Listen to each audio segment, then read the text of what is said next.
What's up, everybody? Welcome to Not Another Top 10 show, coming at you with another special episode. If you haven't checked out our last episode, it was most overrated films. We're still doing a giveaway there. You have 3 choices. We're taking the best comment on that video, and whoever wins will get the 3 options of a digital download. You come at me, I get it to you. I haven't decided which 3 yet, so keep commenting. But today we're doing, in honor of Finding Dory, we're actually doing not another top 10 shows, best Pixar films, and we're actually doing a full top 10. So we're gonna highlight everything from our 10 through 1. That's awesome, dude. It's me, Scott Icebox Nemi, coming at you. Glad to be back. It's Colin Wells. It's Colin C. Wells. Joey J. Neems Nemi here. J. Nemi is here as well. With all your insider Pixar knowledge here. Yeah, the Adam Schefter of Pixar is in here. It's great. What do you guys think? Game 7 tonight. Who's winning it?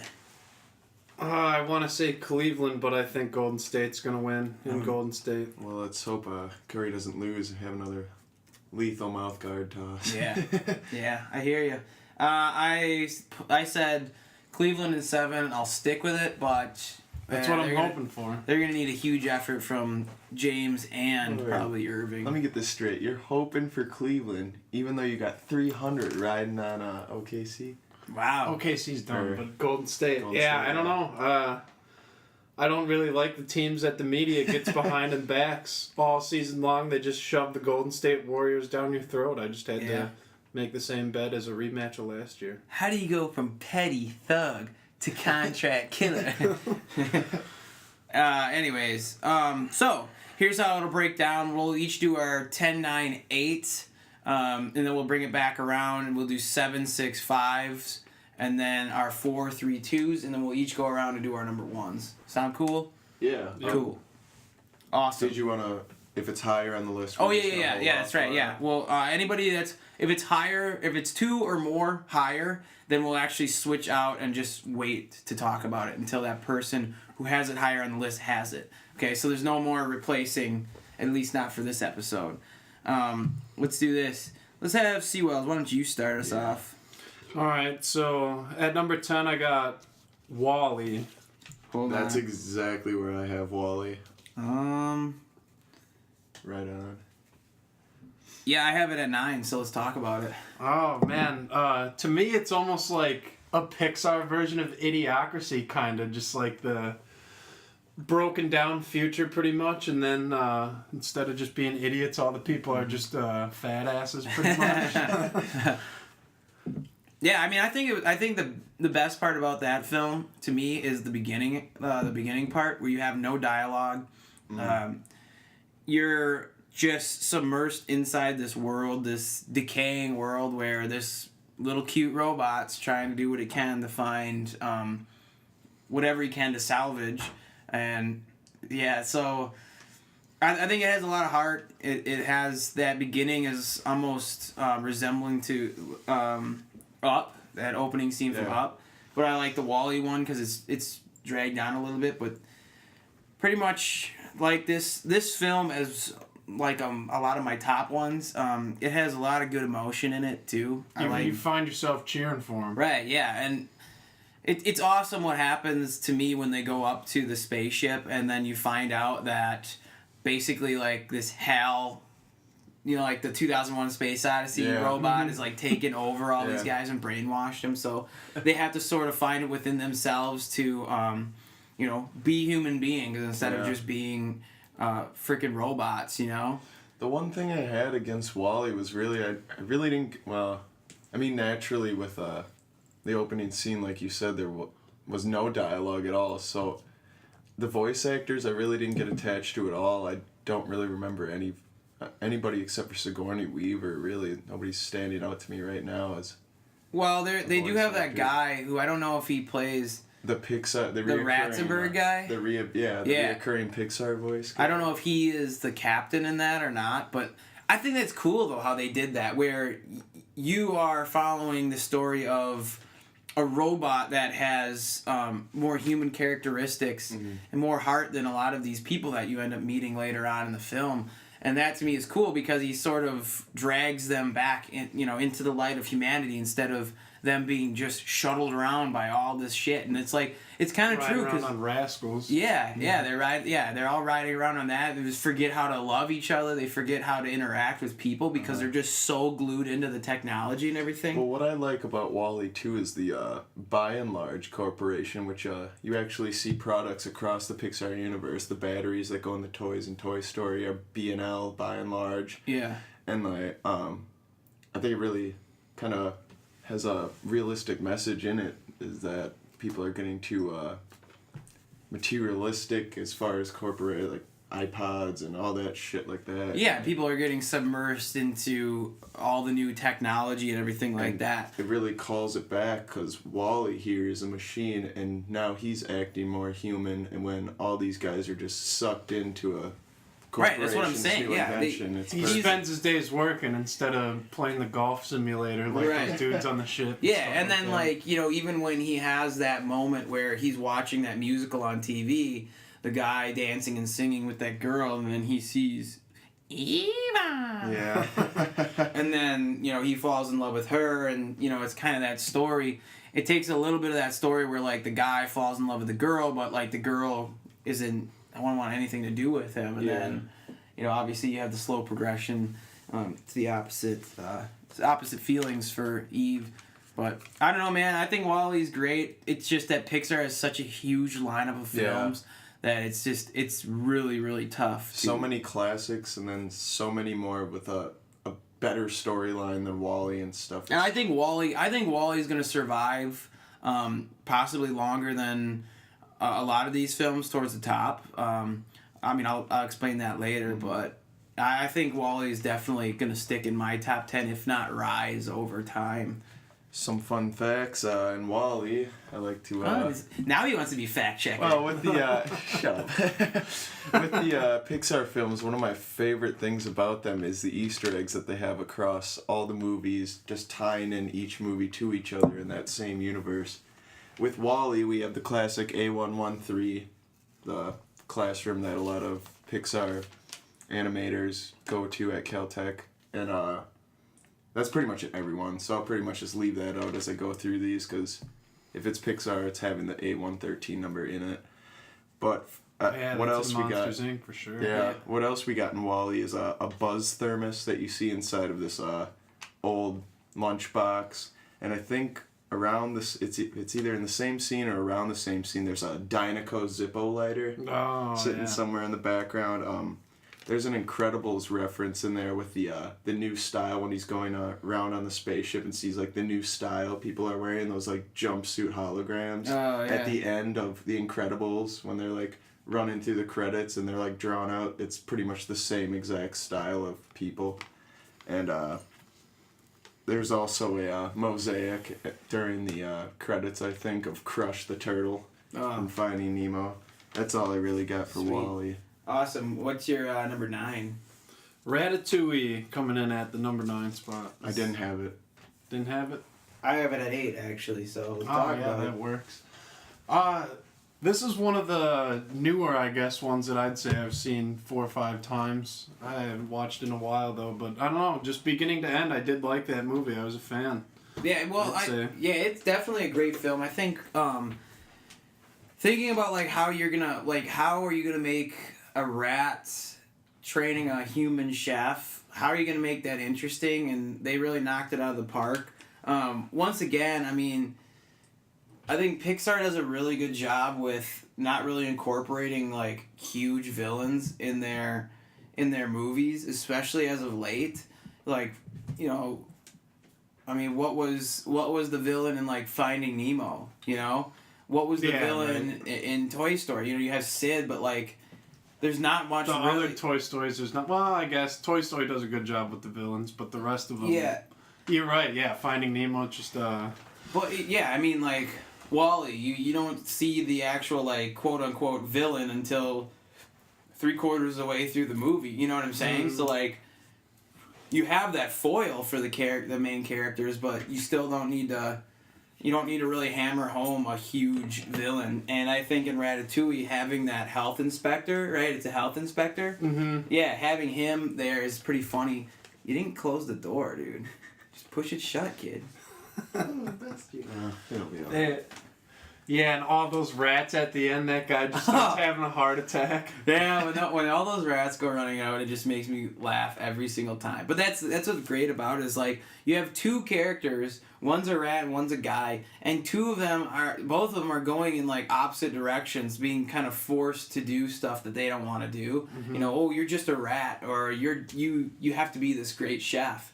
You know, and one doesn't know how to cook, and one wants to be a chef. So it's really awesome. I don't know. I really enjoyed that movie. And then, at the end, you know, I think it's a great ending. Them finding the places that they want to be, which is cool. My favorite part of the Ratatouille is when he's chilling by the river with him, and he's got him like captive. He's like, if I let you go, you won't run. Lets him go. He just goes booking down the street real quick. That is great, dude. Yeah. One of the only Easter eggs I really took time to notice in Ratatouille was actually Bon Voyage, the first Incredibles villain. He's in the background as like a street performer. There was probably a couple others, but I didn't look into Ratatouille. I didn't have it on my list. No, yeah, I really enjoy Ratatouille. I think it's underrated. It's really one of those unsung heroes of the Pixar. Like, you don't hear anybody talk about it. I've never heard anyone say anything bad about it, though, either. Right. It's very true. Well, the thing is, like, how do you market toys for that? You know, you're going to buy the little rat and you're going to buy the guy. Like, I think that's probably why. It's not, like, I think it's so much better than Cars, but, like, marketability-wise, it's not even close to Cars. Oh, yeah. Remy kind of makes I don't know, it's more of a head nod than an Easter egg. And Inside Out, when she's having that nightmare and the rat's there. I could portray Remy, I suppose, thinking about it. Yeah, you're right, though. You're not going to be playing with a rat or a chef like you would a Woody or a Buzz, that's for sure. Yeah. All right, good, man. What's your 8? I got Toy Story 3 coming in at number 8. I have it higher. I also have it higher. All right, cool. So, Joe, you want to go next or you want me to? Yeah, I'll take next. Number 10, I had WALL-E, so we talked about that. And at number 9, I have Cars.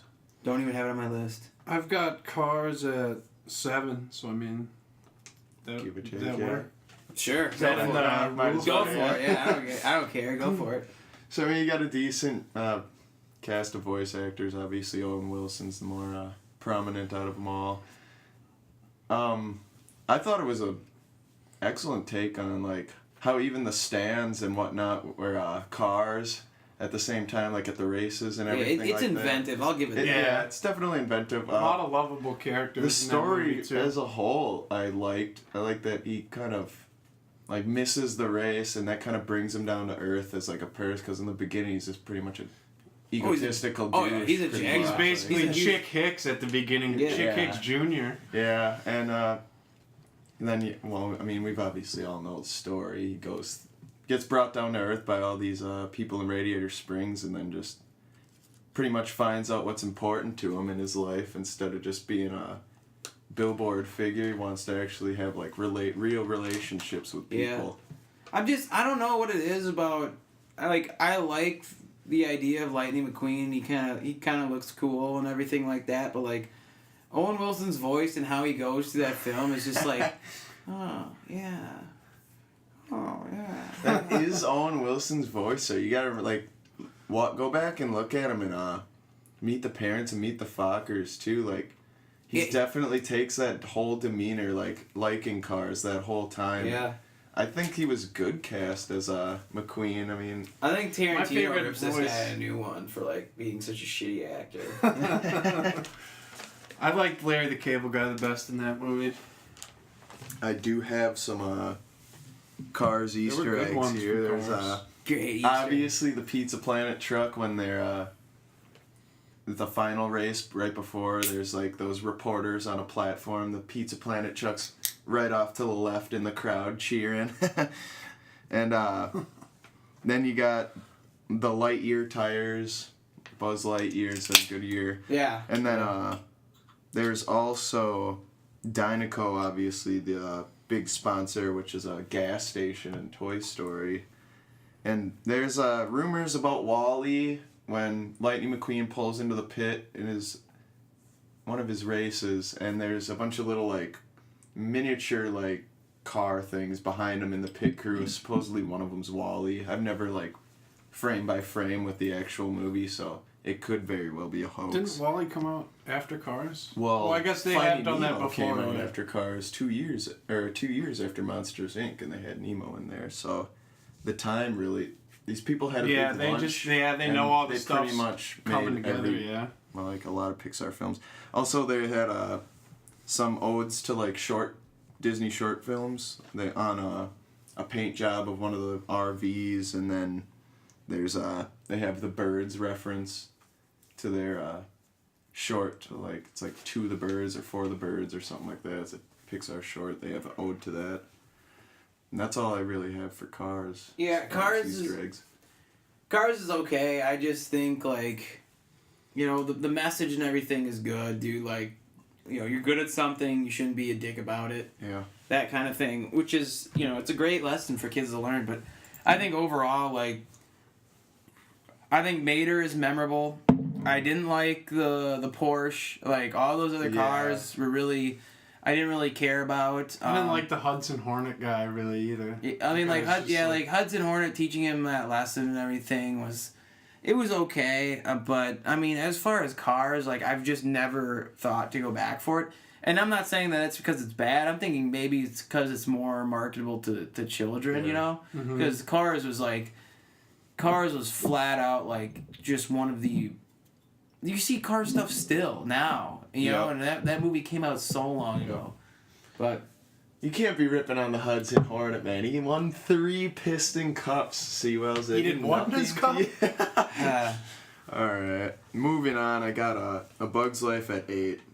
I got that higher. All right. Noticeably higher. All right. I actually... It's like my number 1 honorable mention. But... That's your 8? Yep, that was my number 10, I have Up.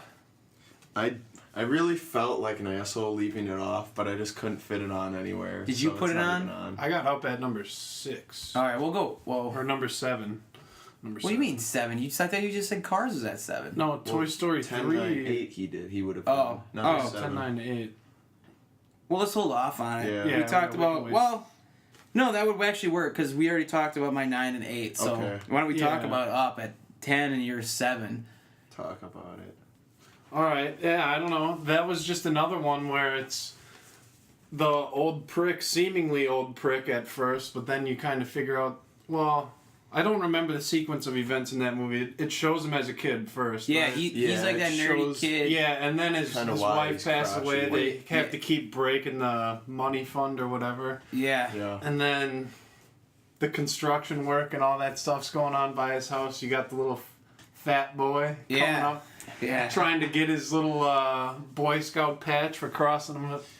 Yeah, fun fact, the construction company, again, is actually run by that By and Large corporation that we saw in Wall-E that's responsible for the destruction of the world, pretty much. Well, I think first and foremost, you have to talk about the best scene in that whole entire film, the best sequence in that whole entire film, which is the beginning. Which, Yeah, again, no yeah. dialogue, beautiful music, going through the life that he has with this woman, and then obviously taking a really sad turn and him dying, which is big, I think, in a lot of people's lives. You know, as the world gets bigger, more people are gonna die every day. So you have people who grieve, who can't move on, and that is the big, huge storyline here. Like, this guy has to move on, and when he leaves that house in the end, because it's too much weight, you know, and he's got to save that kid and all that shit. Like, that is huge. That's, I mean, for him to move on, but then also them being so brilliant to write it in, like, we're gonna have our house right by that waterfall,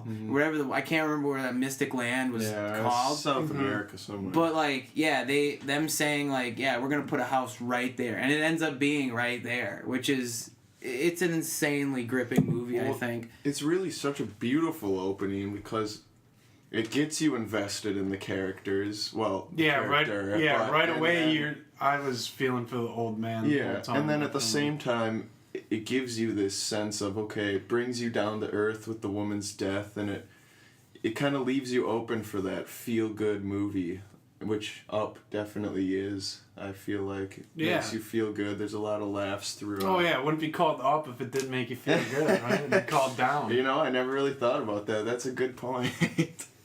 Yeah, like I said, it's a great. I think one of the reasons why it probably didn't make my list is just that little kid kind of bugged me. I didn't really. I didn't like the attached kid. to I him liked at the all. old guy for sure. I really liked the idea of the bad guy, his invention of the.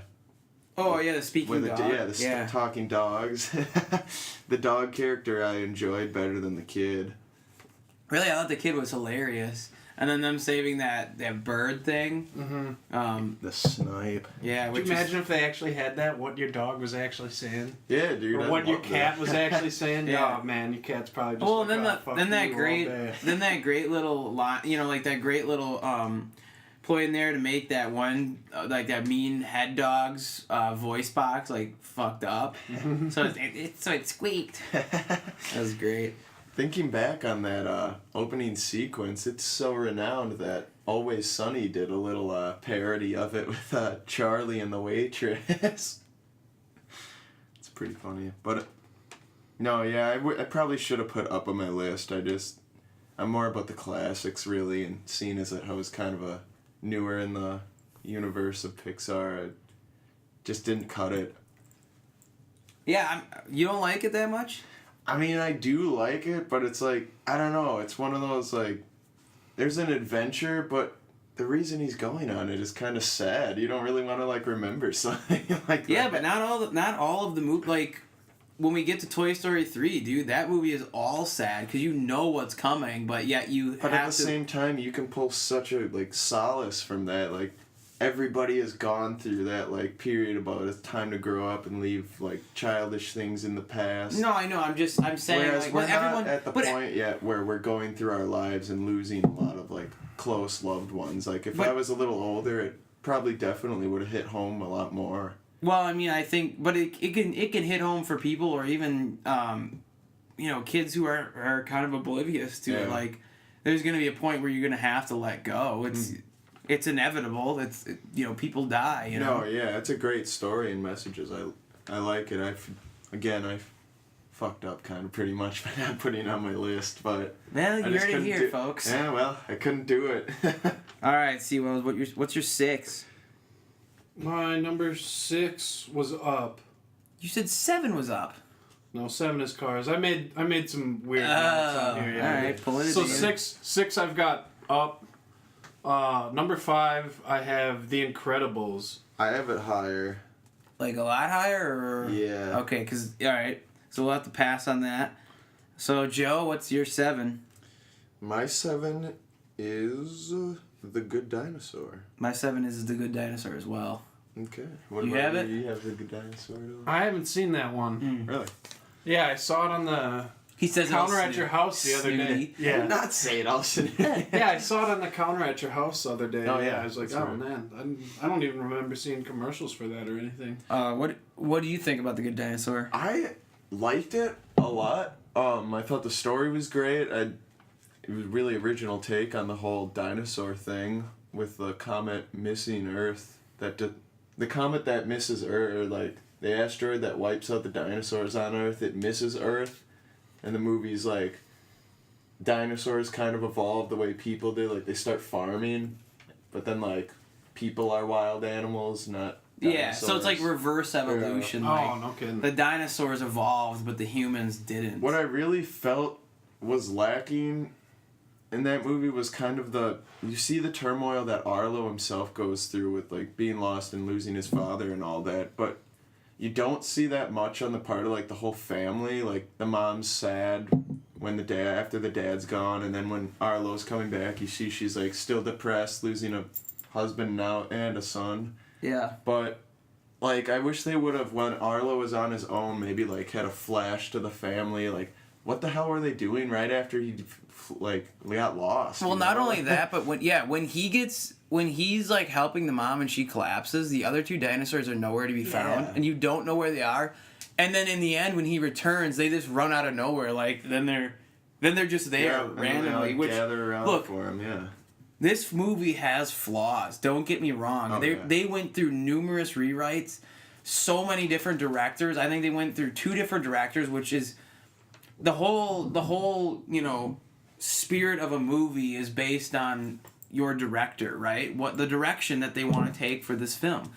If you switch that up and you come in with a whole new mindset, and then on top of that, numerous rewrites, like, this thing should have been a hell of a lot worse than it was. And I'm not even saying it's bad. I think some things are really cliche. You made both your lists, and you made it above Cars for you. Yeah, like, some things are behind this one. Well, and the great thing about it was because people said it was so disappointing that I went into this film thinking, like, then I have no expectations. And the closeness between Spot and Arlo, the dinosaur and the kid, like, it worked for me, and it worked for me so well that this movie stuck with me for a while. So, I mean, I can't even sit there and say, like, do I think, the Lion King moment in the beginning when the dad gets swallowed, like, falls... Yeah, into the water and whatnot. It's not stampeding wildebeest, but it's water. It should be the same thing. But I think when you look at it in the different ways, like, all the cultivation... and then what could be, it looked to me, what I perceived it as was sort of human-made, man-made weather, basically, weather patterns that they're chopping down all these trees and, cultivating all this land, and now all they have is these mudslides, right? Yeah. And this mudslide takes the dad, but then he wants to blame it on this critter. That's what they were calling them, critters. And these critters were humans, and they're killing. The dad just wants them just to kill the critter, yeah, because they're just pests, right?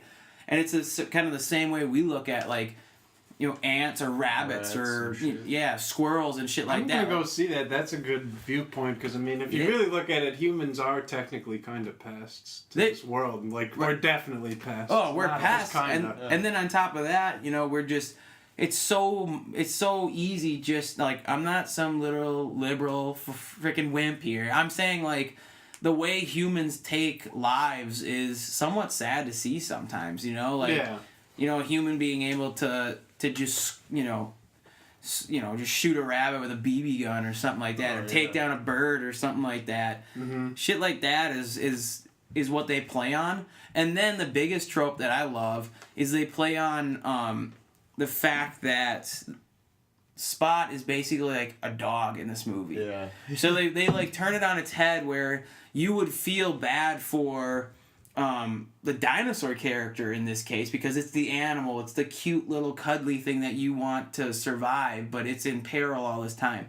But they turn that around on its head and make the human that dog character. So it's like I Am Legend, You don't care if Will Smith makes it or if he doesn't. You just want that dog to live. You know what I mean? Like, it's in all those movies where, like, you want the animal to live. You don't care that this character got plugged over here or this one got decapitated over there. As long as that animal makes it out, it's you a look good at film. Like all the highest rated commercials during Super Bowls and stuff like that. Most of them always have animals in them too for that reason. Yeah, so they swapped it out like that. Emotions going. Yeah, so I thought it was for what it was, I think it was a well-written film because of all of the mishaps. Yeah. And missteps they had along the way.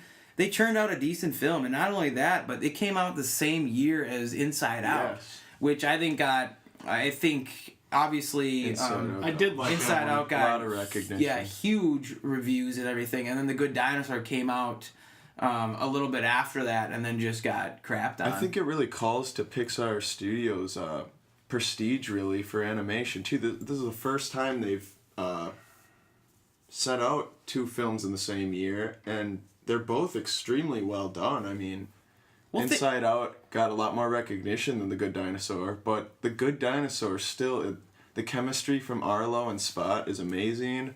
Even the side characters, those T-Rexes, I enjoyed that part. A lot of people, like, they're just thrown in there. It's like, dude, you guys are just cherry-picking ways to dislike this film because all the production issues it had, so it can't be good. Or we gotta shit on a Pixar movie for once, and this is the easiest one to shit on. And you have the animation itself with The Good Dinosaur, which I thought was extremely well done. Yeah, the animation is gorgeous. The water looks real. Yeah, that water was insane.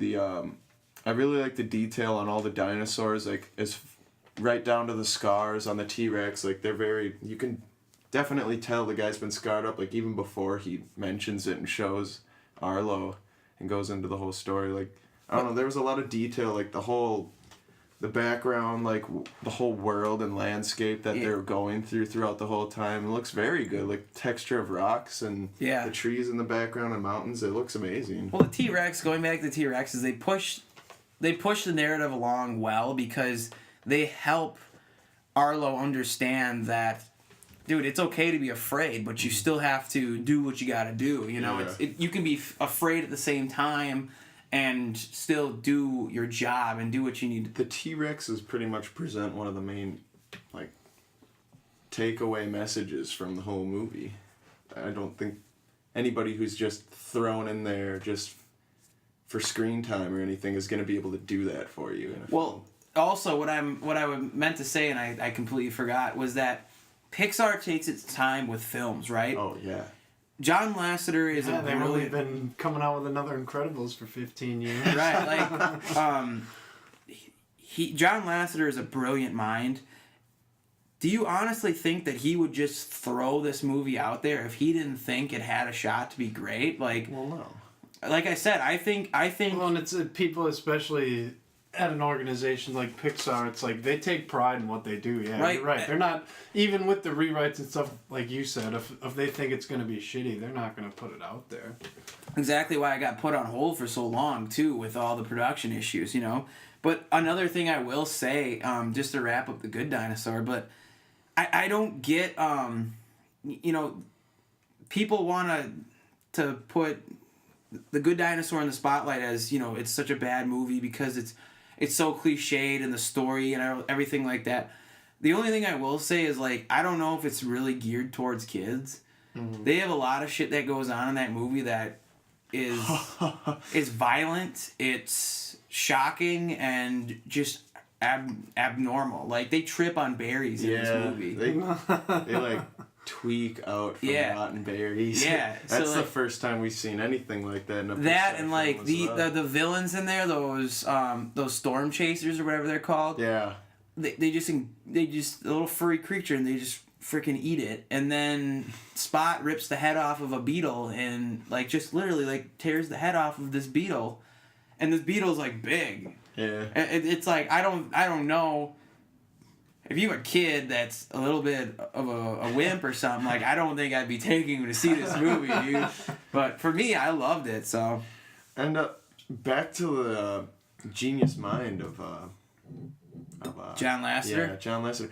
It's going back to the 2 films in 1 year, which they've never done before. If they're going to do a pioneering experience like this, like 2 films in 1 year, which they've never done, they're not going to do it with a insanely good movie, which Inside Out was raved by critics, just loved it, and then just a flat out just, you know, piece of crap. Right. They're gonna have, like, I thought that The Good Dinosaur was way better than a mediocre film. I'd never classify it as that. So I mean, again, just another testament to their abilities over at Pixar Animations. Come out with 2, to me, 2 really good animated films.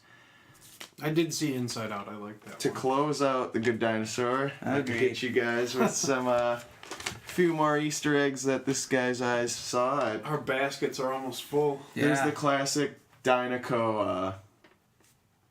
The logo is of an Apatosaurus, so you got Arlo there. Then we go to. They have a lot of head nods towards Jurassic Park. Not really gonna go into it, but there's a rock formation that could be Crush the Turtle from Finding Nemo. It's not been confirmed by the creators or anything, so it's just speculation at this point. There's a lizard that looks like the main character of the canceled Newt film in there that Pixar was going to come out with. Newt. Oh, they were it's gonna like the blue-footed lizard. They canceled it. Oh. There's a blue-footed lizard running around in The Good Dinosaur that you should could have just see. had Randall. Yeah. There's the A113 on it's like broken up piece, harder to see on the fence that they're building at Arlo's like family's farm. There has been confirmed a Pizza Planet truck in like a rock formation, and then there's a caterpillar that looks like Heimlich. Or Heimlich, whatever. yeah. And then lastly, the Big Lebowski reference, the storm provides, the dude abides, and there's Sam Elliott in both films. So No kidding. yeah, he plays one of the Storm T-Rexes. What's your 6? My 6 is Finding Nemo. Where you have Finding Nemo? Don't tell us unless it's like one off. It's 2 spots higher. Okay. So are we holding off? Sure. Okay. My 5th is Toy Story 3. Higher. I had that Lower, towards right? the bottom of the list, so anytime you guys want on that one. So alright, so you got... Well, we went in the Good Dinosaur like a Wait, you only had to go to 5. 10, 9, 8, 7, 6, 5. Well, The Good Dinosaur was my 7, Finding Nemo was my 6, which we're holding off on. Okay. 5 is Toy Story 3. Oh, okay. Alright. We can... So- Toy Story 3 then? No, it's higher. I'd Okay. hold So, off on it. We talked about The Good Dinosaur. 6, or 7 was Good Dinosaur. 6, I have Inside Out. I have that way higher. Alright. 5, I have Finding Nemo, so if we want to talk about Finding Nemo now. Yeah. We can do that. Yeah, that's fine. Alright, where'd you have it? 3. Oh, Really? dude. Dude, if it's higher... God said damn it was- it. I said it was higher. Oh. Edit it out. No, it's fine. It's fine. It's fine. Well, let's hold off, dude, because you have it quite higher. Yeah. And then, yeah, so that was my 765. So I got to hold off on Inside Out and Finding Nemo. So what's your 4, 3, 2? 4, 3, 2. All right. 4, I got A Bug's Life.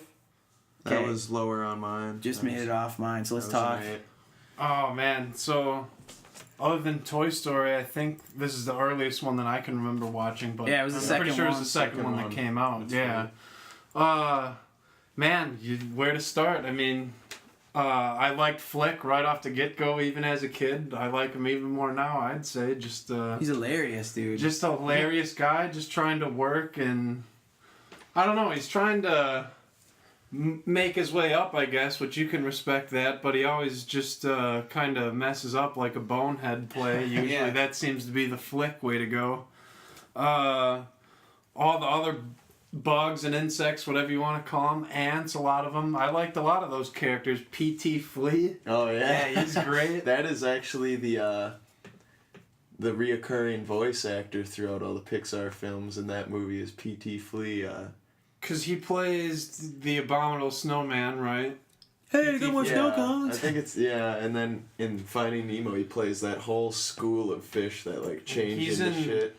What's he in Monsters Inc? That guy is. Oh no, Abominable Monsters, Snowman. I was Inc. gonna say Abominable Toy Story. He's He's Ham. Ham. Yeah. What was it? Bug's Life? Oh, no, yeah, I loved A Bug's Life.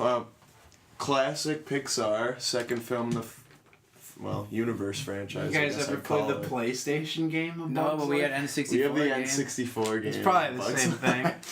You That's throw great. berries and shit? Yeah. You're just flipping the whole time. No, I enjoyed the circus bugs a lot too, and the whole adventure that Flick goes on. And, I have a Bloody Mary. What type? Yep. O positive. Yeah. Who is it? Kevin Spacey as Hopper. Yeah. Yeah. I really liked Hopper. I really got into Hopper and stuff. That whole speech he has about the one ant when he throws the grain at him, Yeah. and then he just rips the whole thing off, and they all come out, and then they all like suddenly get it, like what they're doing, just like oppressing the ants basically. They just really don't see the ants as having any power, but it's like Hopper, the head honcho, the bad guy. He knows they have power. Does he just gotta drop keep 'em down. does he drop a Goodfellas line? Do I amuse you? He might. Yeah. He says something like, Yeah. I think it might be "Is like this a head funny nod, to yeah. you?" Yeah. I think. Yeah. Do I look funny to you? That's great. And dude. then this, I've got a great addition to the movie room at home somewhere. I'll have to dig it out. It's like Hopper, maybe 18 inches tall. You hit a button and he's like, "All right, come on, boys, let's ride." Let's And ride. it plays a song and he's like dancing a little bit. That's great, dude. and the whole circus bug lineup, I really enjoyed all those characters, except for like the moth, really, and the praying mantis I didn't really get into that much. But What's other the than that, Black Widow's name? That's my favorite one. Rosie.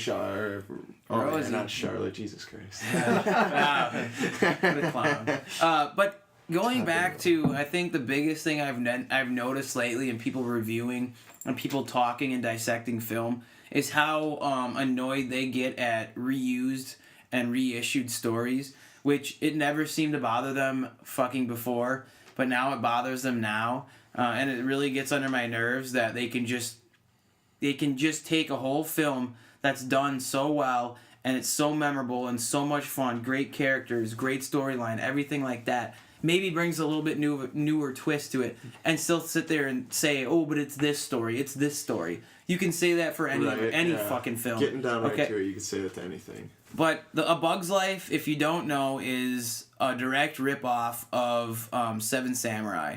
It's Akira Kurosawa's film. You might know it as The Magnificent Seven if you haven't seen that. I've heard of it. It's the exact same reprise. People love Magnificent Seven. People love Seven Samurai. I am probably way short on the list of movies that were spun from that story. Oh, yeah. But A Bug's Life is one of those. But it does it in such a new, unique way that you have a village that is under, duress from a different village or these raiders. So these bugs that or these grasshoppers that come in and steal shit from them. And then one journeys to grab, like, warriors, and this is the warrior bugs, which the great twist to this is that they're not warrior bugs. They're just phony. Right. Yeah. So then they have to keep that secret while trying to figure out a way to stop these grasshoppers, which is a great take on it. I don't know how why are people so snooty nowadays when it comes to reusing They'll shit on anything. Yeah, but I know. The Get thing inspired, is, dude. they won't even try to make anything creative at all towards that magnificent. But then they'll shit all over. It's your product. unbelievable how stagnant this people look at A Bug's Life, and it's not even talked about anymore. It's not when you think about the grand scheme of YouTube videos that are about Pixar, and there's a shit ton of them. Oh, yeah. Nobody talks about A Bug's Life, neither good nor bad, and it's like, dude, crazy to me. It's honestly one of like the two Pixar movies that my dad will actually sit down and watch. Yeah, it's Pixar. It's in Pixar purgatory. Like nobody wants to touch it, and it's stupid. I'm calling everybody out. Comment to me why A Bug's Life is bad. I'm telling you, it's not. I will go one-on-one with you right here, right now. I will kick the shit out of you in an argument about why A Bug's Life is good, even if it is a rehash of Seven Samurai. Everybody who loves film, most people who love film, love Seven Samurai. He said that same point on the film we had. Well, The Departed is just a ripoff of Infernal Affairs. It doesn't mean it's not a good movie. No, that's true. No, it's definitely true. No. I just think that so many people think Scorsese is like this freaking brilliant mind. Yeah. He's a god when it comes to anything he touches. It's just so flawless. Like Shutter Island, that piece of shit, is still ranked high up. Yeah, dude, it's still ranked so high up. I had a discussion with Joe the other day. Yeah, I watched down to and within like 30 minutes, it's like, oh, okay, this guy's just bonkers. Yeah, dude, Ebert had such a hard on for Scorsese. He still gave it 4 out of 4. It's like, dude, you're tripping right now. You really are tripping.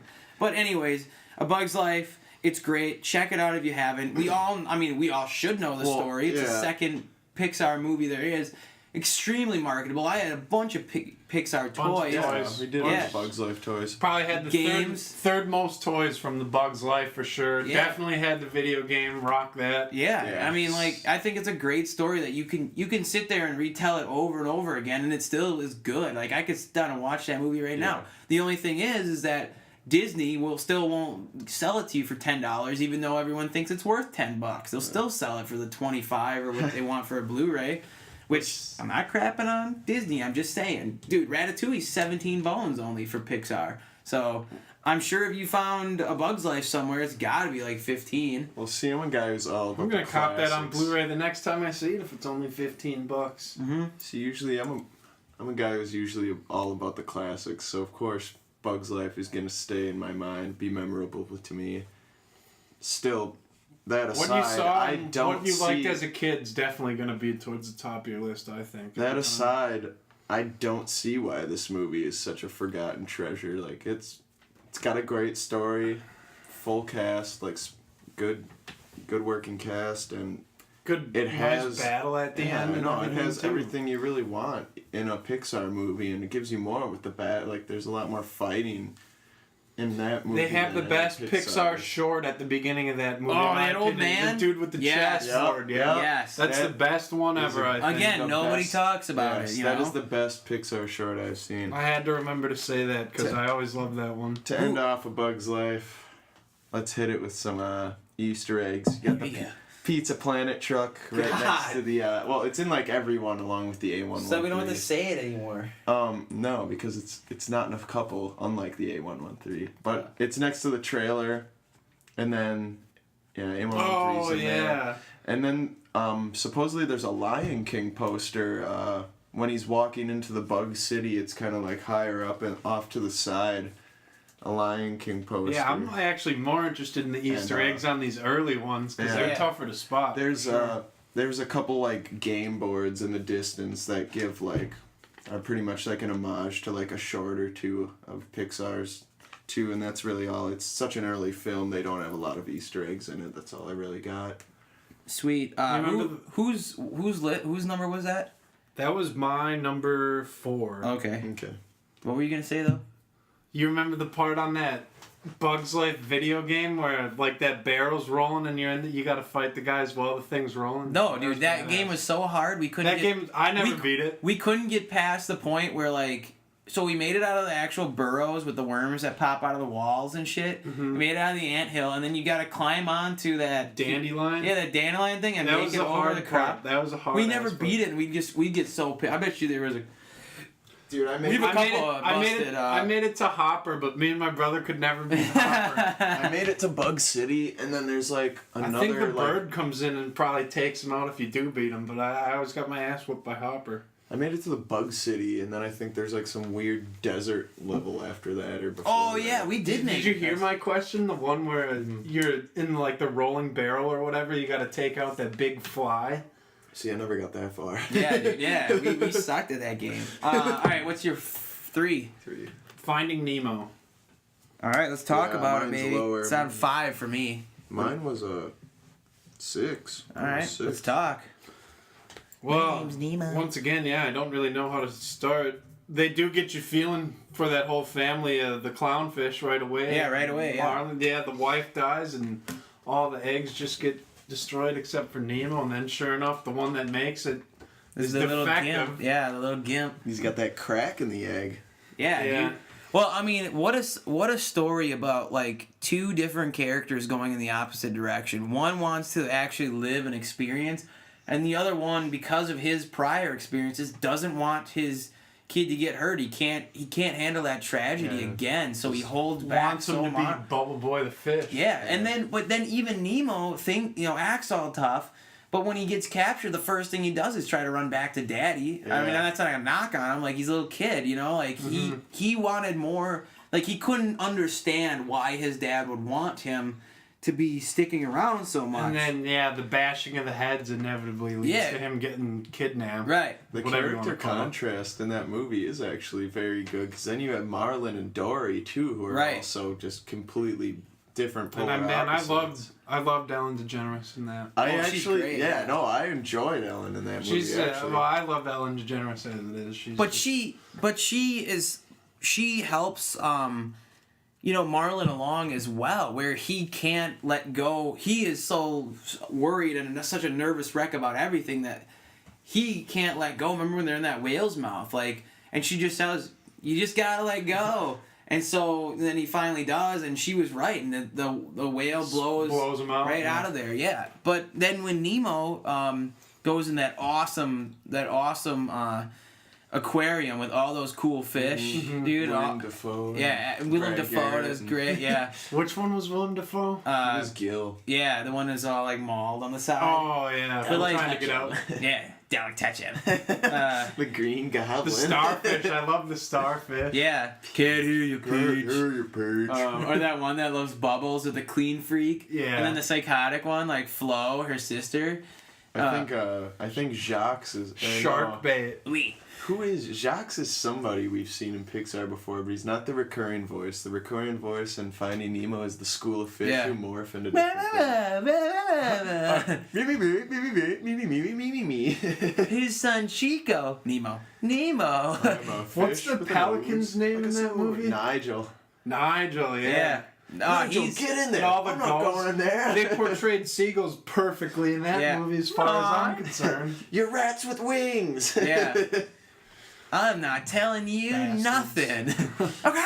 There's no way you're gonna fight me. I love that, dude. I think, Hey. dude, Australia as a whole, even though you're underwater, like, I think it just embodies that whole continent so well. Like, what do you think about when you think about Australia? You know, they have the ocean. Yeah. They show the Opera. opera house. They have the accents going on. They have, the surfer turtles and everything like that. You have just so much, and like the reefs and everything. It's just great, dude. It's awesome. But when Nemo actually gets inside that tank and he actually has to push himself to the limit in order to get back to his dad, he figures out something himself as well. So I think it's great. And they come together obviously at the end, and okay, I gotta let you go now. Like you have to be able to flourish on your own. Yeah. It's a gritty world out The there. dad is so confident at the end that he can actually tell his own joke without butchering it. Yeah. And It's funny when he butchers it though. Going back to what we were talking about before with like cookie cutter designs and stuff like that, I thought Finding Nemo was actually a really original take and a very good story that. Well, yeah, is but you can something find so many stories that have the dad and the Kid. child butting heads, and then they come together in the end. Well, come on. but as far as animated, But no one movies says go- anything because it's Finding Nemo. Well, Yeah. If as far as animated, Yeah, why do movies people go, put and Finding Nemo on this pedestal like it's a million times better than Bug's Life? or Well, other it's movies so like that? memorable. It's so quotable. Yeah. I think, and very memorable. yeah, I mean, it gives you so many. Like you can remember Bruce, named after the Jaws shark. Yeah, that's yeah. another great thing. All the pop culture. Little pop culture nods that Pixar puts in their films is awesome. Like we just talked about Hopper doing a line from Goodfellas, and Well, building off the pop culture coming in there, I'd like to hit you guys with some more Easter eggs in Finding Nemo.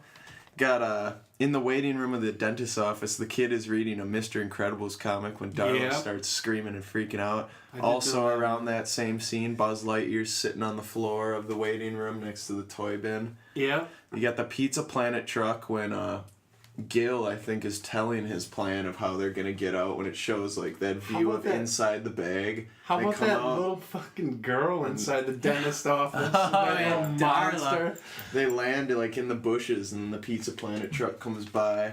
And then when they're actually making their great escape, like the rest of the fish, and they make it in the water, you see Luigi from Cars, same style car and everything, drive by on the road. yeah. And that came out And, before Cars too, so that's cool. Yeah. And there's the A113, of course. And then there is a possible Ratatouille poster when the dentist is coming out of the bathroom. There's like a rat on top of a fork, kind of. It's like a side view. It's kind of hard to see. And then there's the same mobile when the Nigel goes flying in there. Behind the dentist light, there's like a baby mobile, And that's the same one from, you see it in Monsters, Inc. as well. sweet. Now what are you on? You're on 5. That was just Finding Nemo was just my number Oh, no, 3. it was So 3, so are we he goes going to- two? Am I two. going 2? Yeah, Let's go two. 2. And then Number 2, I got Monsters Inc. I have that lower, so you're good. And it's my 3 as well. So Oh, all right, yeah, right in the ballpark. I definitely had the most toys from Monsters Inc. I'll say that before I start going in, man. I probably had like 25 Monsters Inc. little toys floating around at my house. damn. I had this little like 13-inch TV with the VCR built in. I've probably seen Monsters Inc. more than any movie in my life, I'd say. Just rewind it right when you're done, watch it. But have you ever Watch had it over the again. Sully ice cream before? I think so. Yeah. That From the is good. truck, It's good. from the ice cream Well, truck. yeah. Like But that they on the also stick. sold it in Those- cartons. like a It was Ben like, and Jerry type. No, Yeah. it was Oh, more yeah. like a Like Blue a- Bunny cardboard. Yeah. carton. But it was good either way. I've never It was- had that, It was no. great cream, dude. It was good.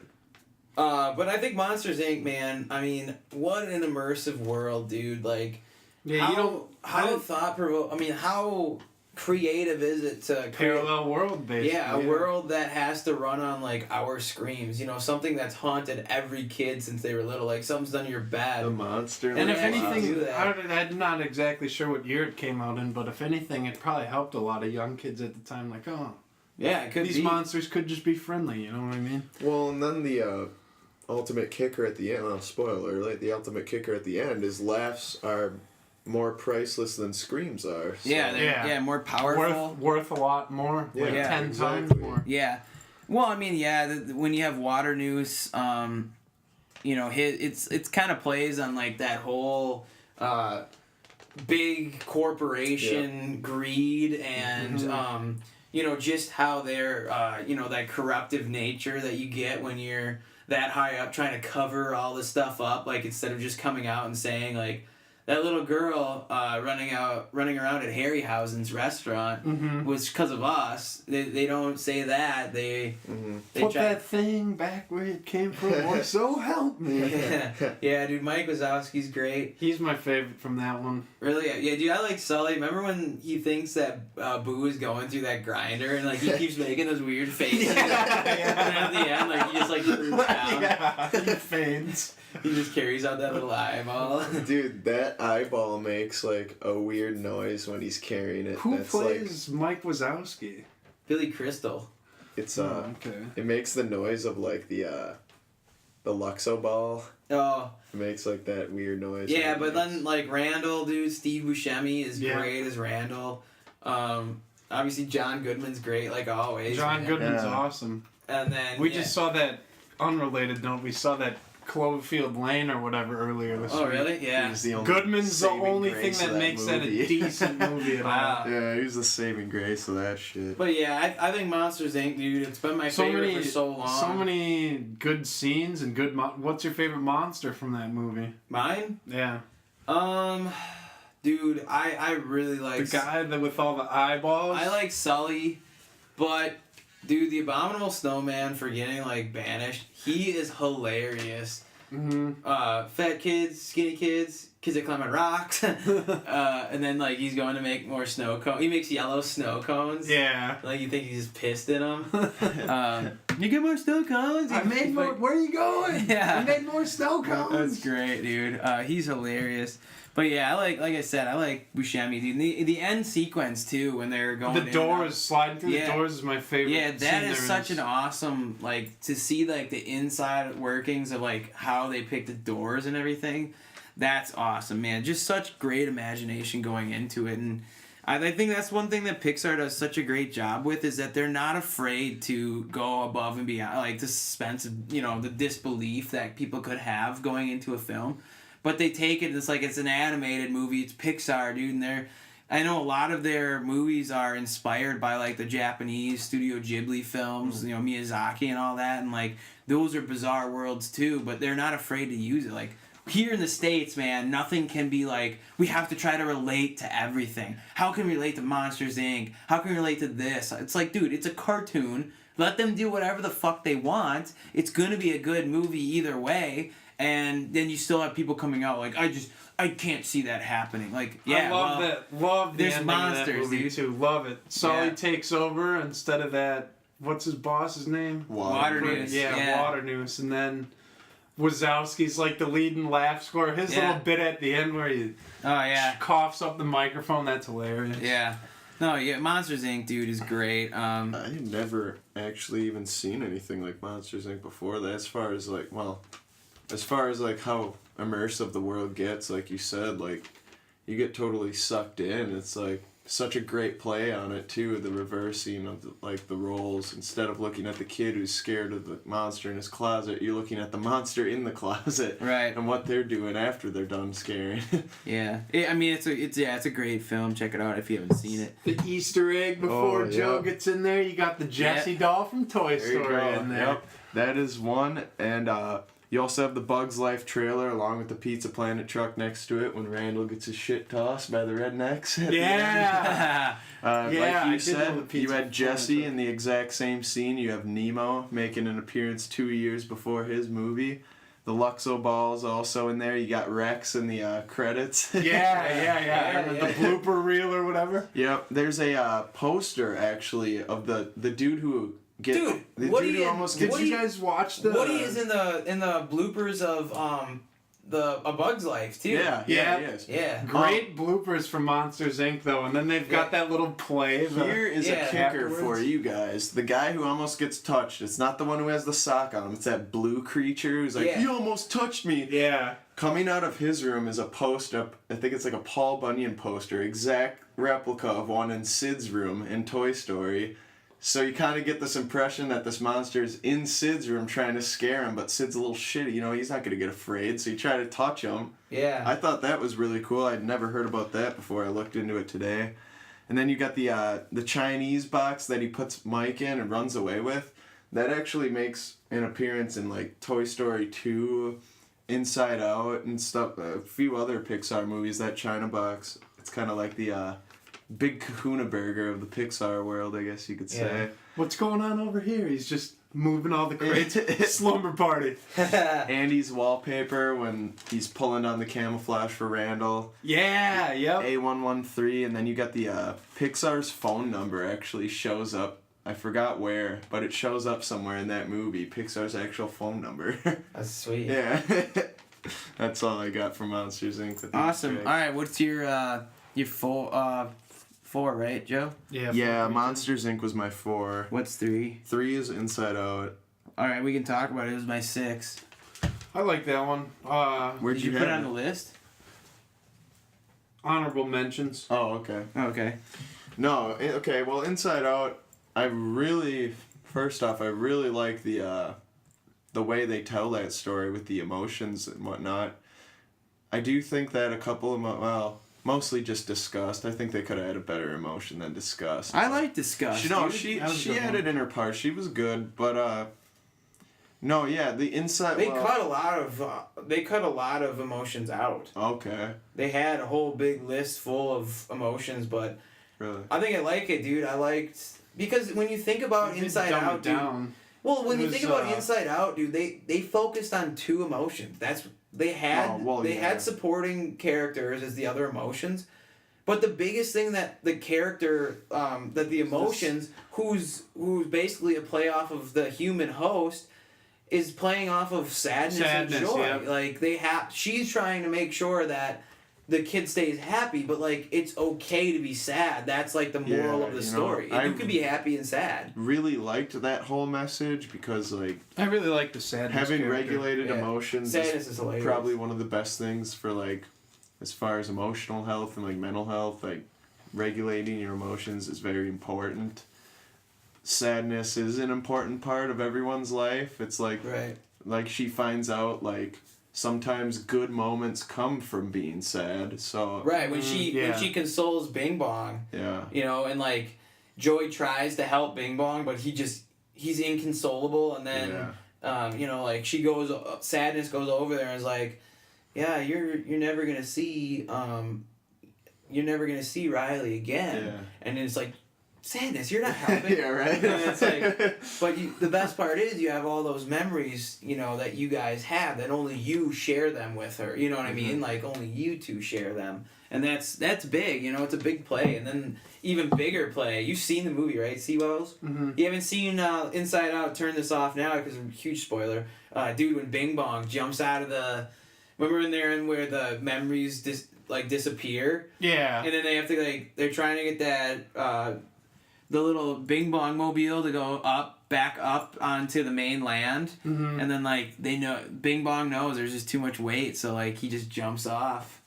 Oh, that was a great part of the story. Yeah, dude, it's gut It wrenching. yanks on your strings, but it's like yanks on your strings, but it's like, well, necessary first off because he's imagining it.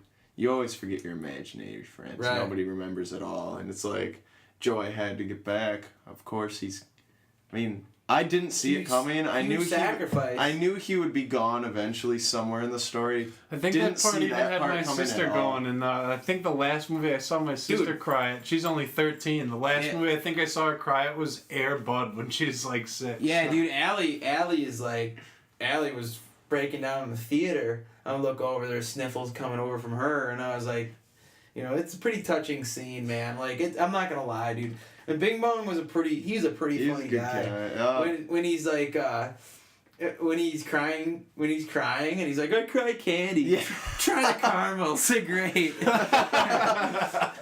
I think that this is a really, like, why it was so, like... Or what is the clown, when they're in that dream sequence, and, like, the clown captured him in that balloon cage, and he's like, he just wanted me for my candy. yeah. He wanted the candy. Well, I think that the reason why everybody loved Inside Out and it got such recognition is because it's about emotion. So all the scenes are like such a brilliant really idea. emotional. The happy scenes really bring you down to earth and like you're really happy. The sadness scenes get you. The anger makes you like anger and fear kind of like come out. Comedic relief, which I think worked out perfect. Bill Hader did a great job. I didn't even realize it was him. He's my favorite. I didn't even realize it was him. I remember when they're putting on the dream, and like he's got dream duty. Yeah. And like he's watching it, and it's like, geez, who's down? And like he's just like scoffing at it, and then all of a sudden it just shit goes to hell, and he's just freaking out. The dog. Yeah. The dog gets in half, and he's just like biting his lip. Yeah, like I said before, Disgust was really the only one I had, like, I mean, she did a good job, but I mean, I just think she wasn't in there enough. No, she wasn't really prevalent. It's not that I think that she needed to be in it, but too much. But whatever. Disgusted all their life. Yeah. Great, yeah, dude. Inside Out. Yeah, what do you how have? they took then that whole world of her mind, and then I liked one of my favorite scenes was when they actually are sitting at the dinner table. They keep going back into like the parents' heads too. Yeah, that's a great. And how their part, too. emotions are all like these sophisticated like board of directors, but hers are still this like working on this primitive like few button panel to like it really like hits home about when you grow up, because then at the end when she like finally just admits to her parents all of her feelings and what she really feels about moving and going to a new school and all that. Of course, it's turbulent for a child. Then, when she finally admits to herself and to her parents what she's feeling, then they get this whole new computer board that's bigger and more sophisticated. It's more like ways you can express that emotion. Like Disgust gets a whole new like section when she only had like a button before. Right. And I thought that take on growing up and like maturing was actually really cool too. Yeah, it's a great film. Hit us with the Easter eggs. Okay, yeah, the Easter eggs in this one, there was actually a lot. But I didn't write all of them down. More there was every time one of these new ones comes out. No, now. there were some 45 in this one. I didn't write them all down. There's the Luxo Ball. Pizza Planet truck is actually in there. You have the Chinese box. They're eating Chinese at dinner, and then during the credits, when it's just showing like a little square of images, you actually finally see the Chinese shop in San Francisco where all these boxes from across the universe are coming from. I thought that was pretty sweet. And then they have a lot of head nods to the Pixar shorts in the classroom via posters. They have the globe from Andy's room in Toy Story. It's always pretty much showing North America and South America. That's in the classroom as well and Inside Out. When she's running away, you got the A113 as graffiti. And also there's in the classroom there's a kid rocking a Toy Story shirt. It has like Rex, Ham. You can see Woody on it too, like What? very hard. Yeah. He's sitting right in front of the cool girls. He's got like a green shirt on. And then one of the cool girls actually has a reverse Sid's shirt. Instead of a white skull, it's a black skull and the whole shirt is white. Oh, okay. So I thought that was pretty cool. I gotta get a Sid tee. Yeah, That right? would be That dope. original Sid tee would be awesome. Alright, what do you got 2? Me? Yeah, Or what is dude, it? I think I might have fucked up at one point because I have Toy Story 3 on here. We didn't talk about that yet, and we didn't talk about. Oh, is The Toy Story Incredibles 3 yet. higher on yours? Is that what? Mine. No, I mine. had Toy Story 3 low. Okay, well, you can edit all this shit out, but... Okay, so my number 2 was The Incredibles. Let's talk. Let's talk. Let's I talk. really Four. like It's that 4 on mine. Let's talk indeed. It's 5 on mine. but First off, the only top like 5 are. only superhuman superhero Pixar film. I thought the animation was on point in this movie, The lava in that movie was especially incredible, for being man. such well, Oh, as opposed to other ones. It's more Oh, earlier in the 405. series or the Pixar universe. I thought it was amazingly done. Was it not the same guy who kind of did the Brad- Iron Giant, right? Brad Bird, Yeah, no. The he's water, great. the beaches, just Brace nature, yourself. just the nature in general. The nature in general. was Well, just dude, when you make good, man. when you make Holly Hunter like, I can stand her Yeah, in you a can film. stand her. Yeah, dude, that voice. that's a damn good job. But like, then you have Craig T. Nelson as the dad, and I think one thing Oh, that yeah. a lot of people have been pointing out too is that their characteristics, like their superpowers, really shows you how they are in the household too. Like the dad has to be strong for everyone. The mom's reaching all Flexible. over. She's for- doing all sorts Yeah, of she's shit. doing everything for all the kids. The girl is shy, so she's invisible, and then the boy Kinda is like an emo type. She got the boy has is the like shield, an too. energetic kid who's Full young boy himself. who's And then Jack is perfect. A baby, he- you never know what's Yeah, gonna exactly, happen. 'cause the you don't know wild what he card. dude, the Jack attack is hilarious. Yeah. Campfire. Can't forget about Frozone either. What a great I character. actually, Dude. Frozone is my favorite. Definitely. actually. Frozone or Violet are my favorites for sure. My evening is in danger. You tell me where my suit is, woman. We are talking about the greater good. I'm the greatest good you're ever gonna get. Oh, The way nice. you get the way you get invested to all those characters, like I'd never even heard of the like voice actors for any of the kids before. No, I yeah, still it's good. I really enjoyed Dash's character in particular. Well, the great thing too is I like loved it when they were chucking the football. He just Yeah. bombs it like 6 miles. The Yeah. kid's gonna catch it every time. well, it's great too that like you think something's going on, like the husband's cheating, but he really just wants to get back to his old roots, like do what he does best, save people. He Back to stretches the out in the old suit at first, and Yeah. he's got the gut hanging out, Yeah. so he's got to get a new But suit. when they go to that island, that Syndrome's island is so cool. I really like that. It's like kind of like an old Bond film, you know, where they Yeah. have that hidden fortress type. That of thing. Omnidroid or whatever they call it too. I thought that looked really good. Like when it's rolling, yeah, it's yeah, like when really it's rolling, close it's up, fluid. and you can like see those like panel by panel how it was like how you think it was constructed like panel by panel. You can like see them all individually on there, and like then it like pops out and it's The building's like, getting movements of that The robot building's are getting amazing. fucked up. Looked really good too. Yeah. Oh yeah. Just the destruction. Yeah, I really enjoyed the film. I think it really goes deep into the family, and you know how they obviously how they have to conceal their actual natural abilities and powers, which is That's like a which is really tough. original take as far as superhero films. If you're gonna include this with those too, is that you really don't see anything like family. this where You they're never see a family family and superheroes. they're like struggling to be normal. You know, like you do see that, but in this one they're like. They're undercover, but now the dad is who usually is like the rule enforcer. You're not gonna do this because we set this out before, like set out the rules already. He becomes the renegade, yeah. He's the one breaking them, and then pulls everybody kind of subsequently in with them.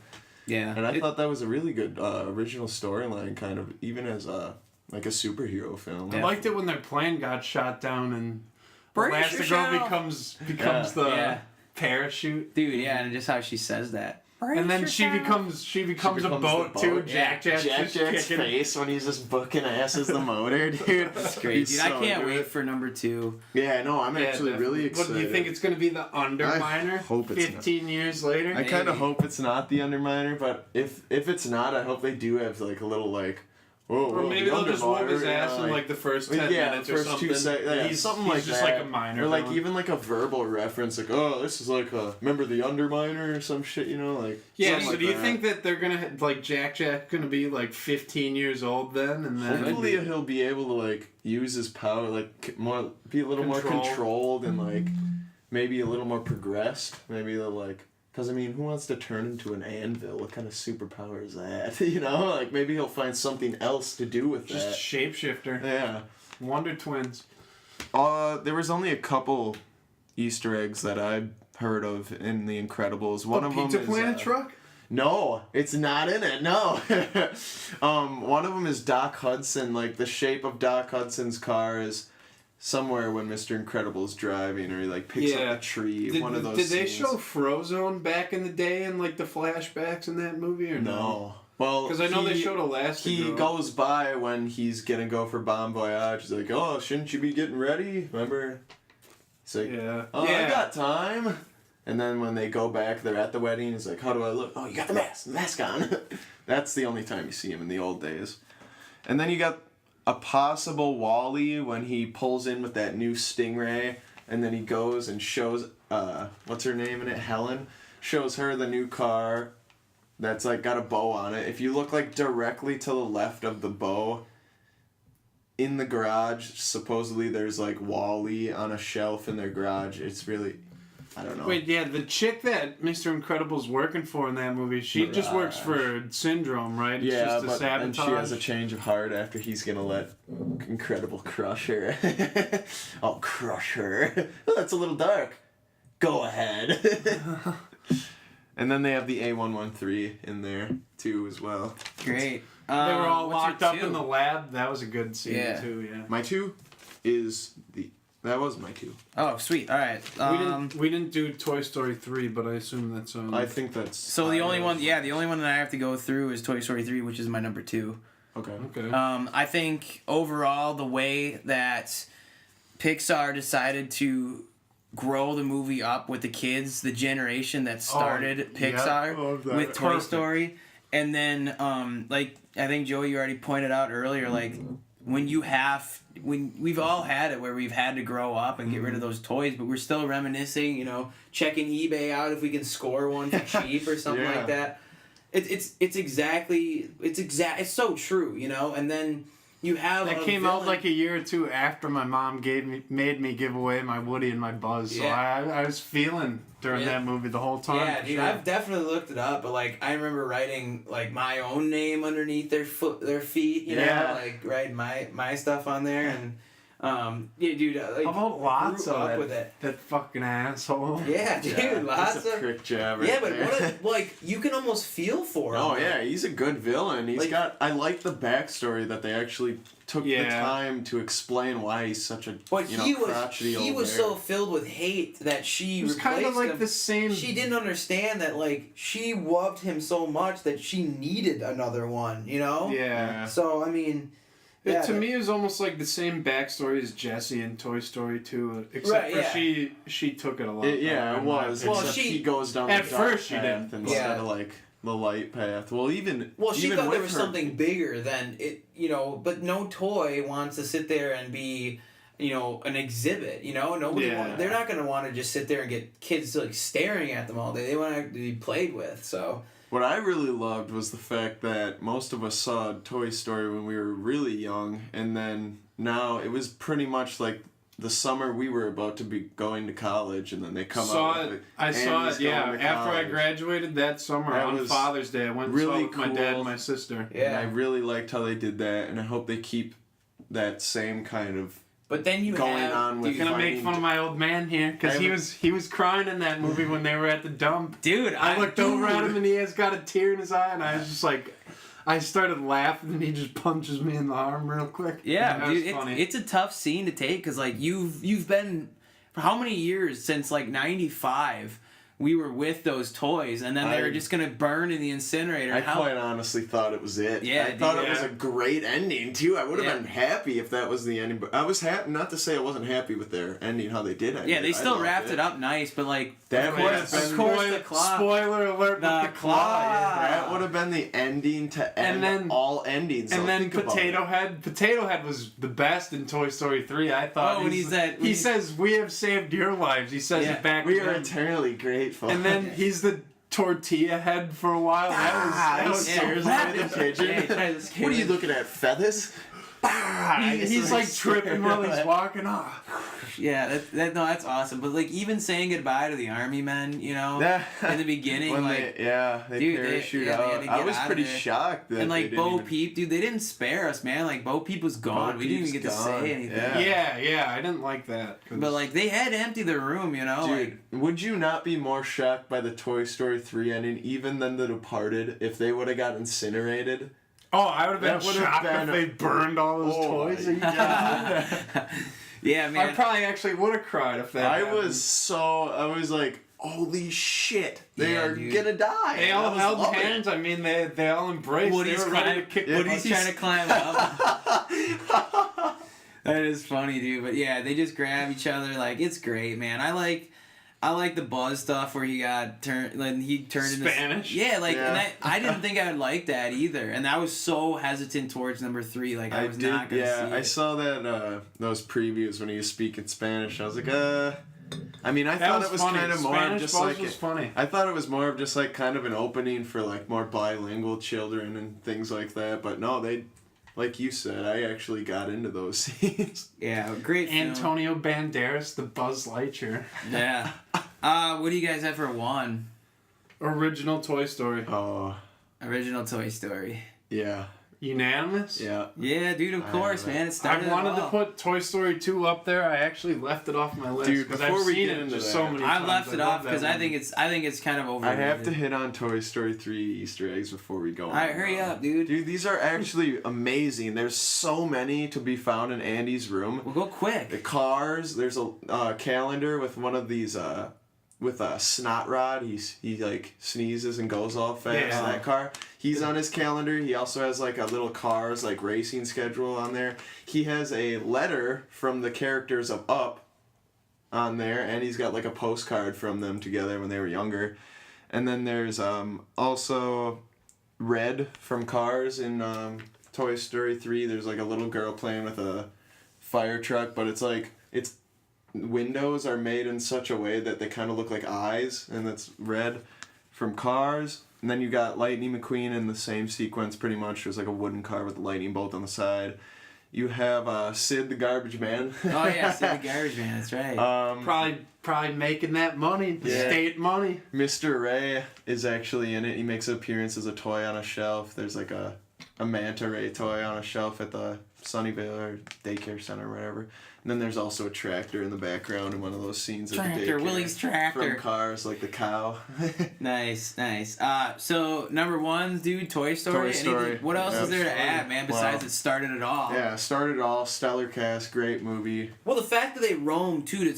That's what I think Toy Story 2 missed They out get so out much. of the house. Is that when they left the house in Toy Story 2, they didn't have nearly as great as of an adventure as they did in the first Yeah, one. they were just kind of They- at Al's Toy Barn. Al's Toy I mean, Barn, they yeah. crossed the road. And Dude, that's it would have been basically. great. Yeah, it would have been great if they had to go. You through cut different- you cut from them jumping down to them. Oh, Al's Toy Barn Yeah. across I the think street. the Let's only get these reason that cones. Toy Story 2 is like memorable is because it is a Toy Story movie. Yeah, I mean, and I'm not huge on like Jesse, dude. I like Bullseye. John but, like, Cusack annoys me. Yeah. I love Toy Story. I loved them all, but yeah, Toy Story 2 is always going to be up there for me just because I've seen it so many times. Yeah, but I mean, like, so Toy Story 1, I think Sid is a great villain, but like things like Dinoco, it was sweet. Pizza Planet, The which Pizza is Planet Pizza was Planet. awesome. The truck with the yo on the back, Yeah. that's the best. Yeah. Hyperact I and was Hyper telling Drive. Brett to do that to his Toyota when he had that Yeah, little truck. Get dude, the I yo said on the there. exact same thing. Take those stickers off of the Toyota and it would just be yo. yeah, man. I mean, and then breaking the rules as they said in the end to tell Talk. Sid that the secret, to get him to stop abusing toys. But then Buzz Lightyear's switch, man, like when he's like he realizes it's a toy, first, yeah. and like he comes out and like he's gonna jump through that window and he just falls, dude, and then Randy Newman just like clearly I will go sing no more. I really like when Buzz has like his breakdown. I thought he was hilarious. Drinking the tea, Miss Nesbit. Sucking down and then Georgie. when those, he's just like sitting on the floor of Sid's room all depressed and the toys like descend upon him. Ah, leave him alone, you sickos! Yeah. They're just like trying to piece them together. Well, He finally understands Sid's toys too. Yeah. Like he thinks that they're fucked up, but they're not. Yeah, they're only cannibals, fucked up because he put them together that way. Thinks they're cannibals. That's what he called them, the cannibals. Yeah. He called them cannibals. And then I think another great part in that is when they have that nod to Indiana Jones, the first one, when that globe starts going after Buzz. That's pretty sweet, dude. Look, we've beat this drum so many times about Toy Story. Like, everybody can add something that they like. Yeah. It comes down to the fact that it's the first. It's still a compelling story. They set the bar so high. I think the main reason why I like the second one better, maybe, or that I liked it so much, rather, is that Buzz and Woody were friends the whole time. I just wanted them to be friends so badly. Right. In the first movie. Fucking pairing of Tim Allen, right? Yeah, Tim Allen. Tom Hanks was like so perfect as Buzz and Woody and that chemistry that they pull together. I think that's really what hits home for me. The first one is they're such good enemies, but then at the same time they're such good friends. They're frenemies in the first one. They need each other. Yeah, but then by the end you see that the chemistry that they have as friends too is so much better. Like so much productive for everybody else. I really liked how Woody wasn't the big man on campus, even though he's my favorite character after Buzz showed up, because Buzz is like. Oh yeah, knows how to do fixing stuff. Strange things are happening. Yeah, a great song. But back to Toy Story 2. Yeah, I feel like I keep coming back to this, but Woody's Roundup, all-time favorite Disney or Pixar song. On the corner over there, I have the soundtrack. Nice. To Toy Story 2. All right, dude, let's round this out, man. The respect that the toys lose for Woody. So one, obviously we have Toy Story.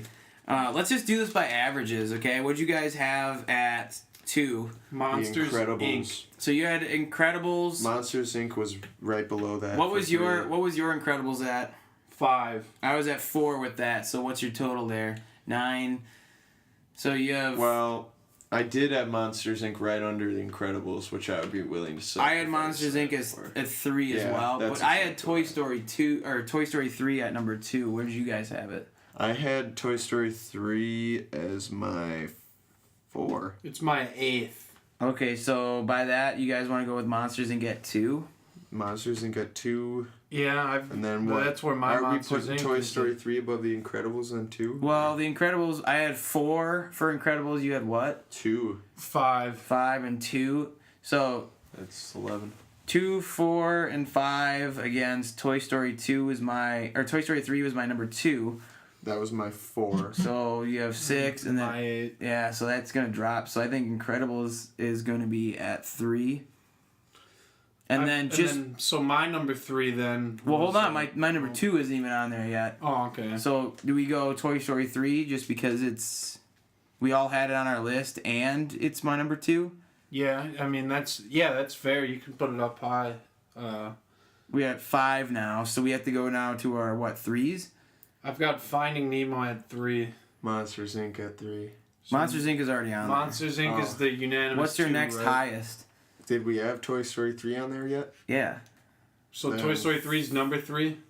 Toy Story 3 is number 4. So we have Toy Story, Monsters Inc., The Incredibles. The Incredibles. Toy Story 3, and now we're on 5, which... 5 is Finding Nemo. I have Finding Nemo at 3. So Finding Nemo is going to be next, because it is my 5. Alright, so Finding Nemo's 5, that's fair. And because that's the next highest spot, because you had it highest. I had A Bug's Life at 4, and then that rounds out my top 5, because we already have the Incredibles. Oh, wait, no, I had Inside Out as my 3rd. I forgot about that.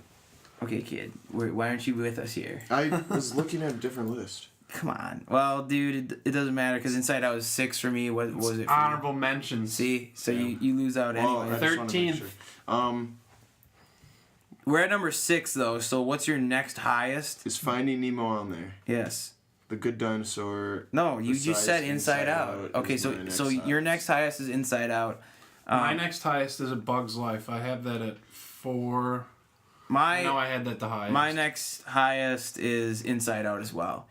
So Okay. I have it at 6. You have it at 3. So 6 and 3 versus you had. 13. Well, no. What'd you have about Bug's Life at? Number 4. Okay, what'd you I have? had it at 8. 4 and 8 versus 6 and 3. I think we gotta Pretty much go even.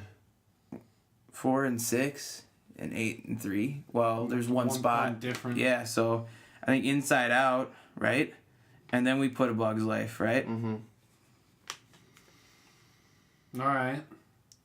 My next. Because I didn't have A Bug's Life, so that's where we would have to go Ooh, with it. Scott, you were just on this Yeah. tirade earlier. No, I know, no, dude. There was only one honorable mention that I put on there, and that was A Bug's Life. Let's see here. What's next for you? My next highest is Up. All right, that's 10 for me.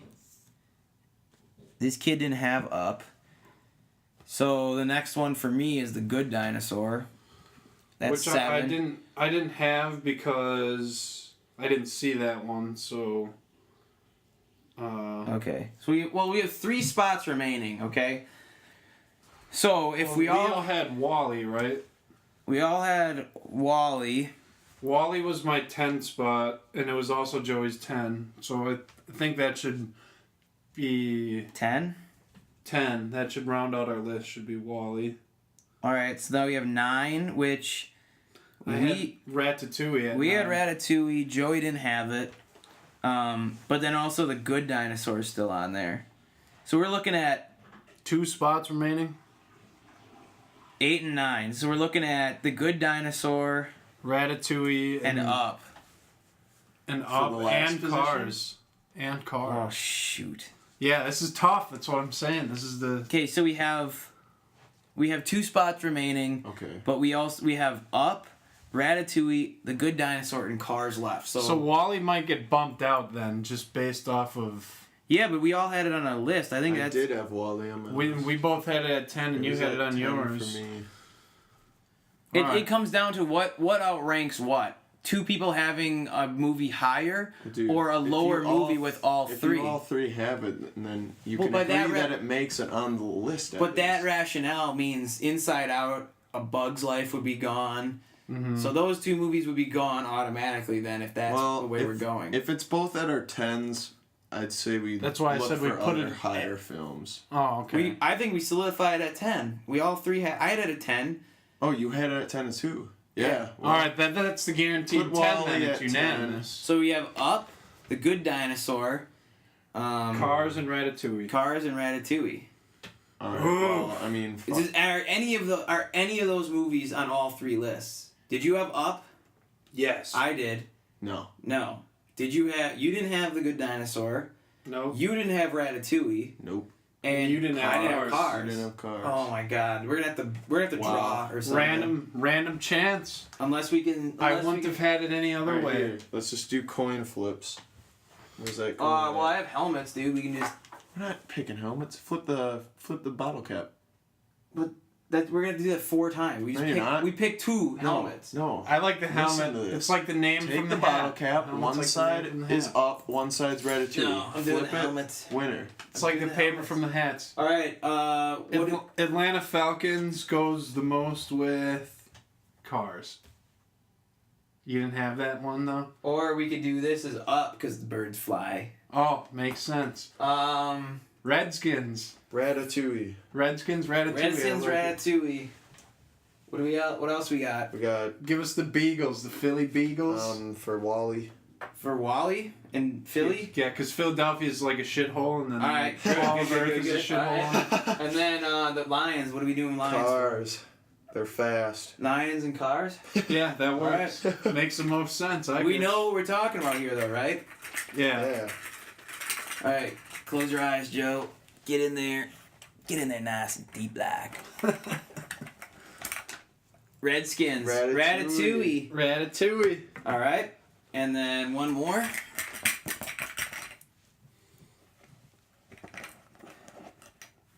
The Eagles, Wally. Wally's already on at 10, guys. Oh shit, we didn't even need 4 then, because we only need 3 more spots. No, right? we needed Cars, The Good Dinosaur. The Good Dinosaur is green. Green, that's perfect. then. Dinosaur, Put it, man. yeah. All right. We agree. Versus Ratatouille. All right. I mean, Ratatouille, what did you have it at? I had Ratatouille at 8. It's my 9th. So I guess Ratatouille below. I had it at 7. I had Good Dinosaur at 7. Yeah, so did I. That's what I'm So saying. Ratatouille's like the 9th one on the list then, right? But don't we already have a 10? Yes, we have a 10, damn it. It's Wally. Wally's our 10. Solidified. Yeah, so why wouldn't So we make... who didn't we have? Up and Cars, right? They didn't Yeah. make it. They didn't make it. That's fine. All right, so now to their top 10 shows, top 10 Pixar films. 2 honorable mentions, Cars and Up, because of random draw, because we couldn't decide. Yeah. So those 2 are gone, but they were definitely in our list. At number 10, Wall-E. At number 9, Ratatouille. At number 8, The Good Dinosaur. Number 7, A Bug's Life. Number 6, Inside Out. And number 5 is Finding Nemo. Ooh. Number 4, we had Toy Story 3. Number 3, The Incredibles. And number 2, Monsters, Inc. And our number 1 Pixar film is... Toy Story. Woo! Tom Hanks. Awesome, guys. Be sure to Unanimous. check out Film Eat Film. Thanks these 2 guys for coming on. Look for Always a pleasure. Eye of the Hurricane. Look for Eye of the Hurricane. Eye of the Hurricane. I'll be jamming it this week down in Madison. All right, Seawell's will be bitching about a lot of cool stuff. Check out our other top 10 shows. Like, subscribe, comment, subscribe, please. So go check out Finding Dory if you haven't. Check out our other videos. Check out the people who we subscribe to, all that good stuff. And remember, you got a friend in me.